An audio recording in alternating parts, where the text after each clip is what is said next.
বেশিরভাগ জুম্মার নামাজিগুলো অবস্থা এরকম নয়। ওয়ায়ামনাউনাল মাউন, দুর্ভোগ তাদের জন্য, কাদের জন্য?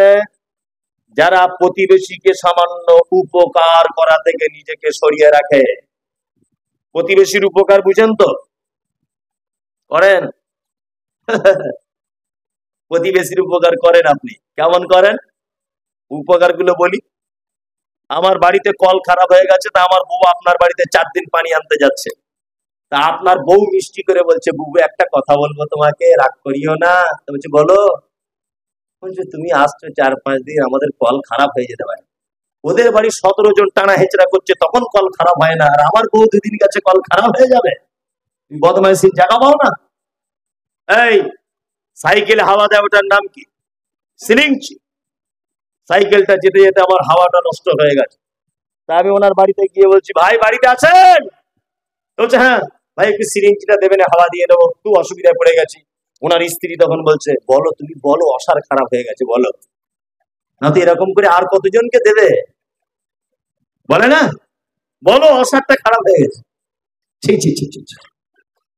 মুহাম্মদ সাল্লাল্লাহু আলাইহি ওয়াসাল্লাম তিনি বলছেন, ওয়াল্লাহি লা ইউমিনু, আল্লাহর কসম ওই লোকের ঈমান নেই। ওয়াল্লাহি লা ইউমিনু, আল্লাহর কসম ওই লোকের ঈমান নেই। ওয়াল্লাহি লা ইউমিনু, আল্লাহর কসম ওই লোকের ঈমান নেই। কেসে ফাল ইউজি জারাহু, যে তার প্রতিবেশীর সঙ্গে অসৎ ব্যবহার করে, তার ঈমানই নেই। হাদিস কে বলবে? হ্যাঁ, কে বলবে হাদিস? কেন প্রতিবেশীর সঙ্গে সৎ ব্যবহার করতে হয়? মুহাম্মদ সাল্লাল্লাহু আলাইহি ওয়াসাল্লাম বলেছেন, কোন প্রতিবেশী যেন আর এক প্রতিবেশীর দেওয়ালে কাঠ বা কুঞ্চি এই জাতীয় কোন জিনিস যেন এইভাবে টেক লাগিয়ে রাখতে যেন নিষেধ না করে। গরিব মানুষ মেন ফন্ডে জমি কিনতে পারেনি, দ্বিতীয় ফন্ডে কিনেছে। প্রথম ফন্ডের জমি মালিককে বারবার হাতে পায়ে ধরছে, ভাই 3 ফুট রাস্তা দাও, একটা ঘর করবো, বউ ছেলে নিয়ে থাকবো। তার জমিটার দাম 2 লাখ টাকা, দাম চাইছে 8 লাখ টাকা। মানে ওকে জমি বিক্রি করবে না, হিংসা করছে, তাই না? আবার দেখছি হজে যাবে লোকটা, নিয়ত করেছে। ছি ছি ছি ছি। প্রতিবেশীর সঙ্গে এই ব্যবহার করে তোমার হজ? হ্যাঁ, মসজিদের প্রাচীরটা বেঁকা।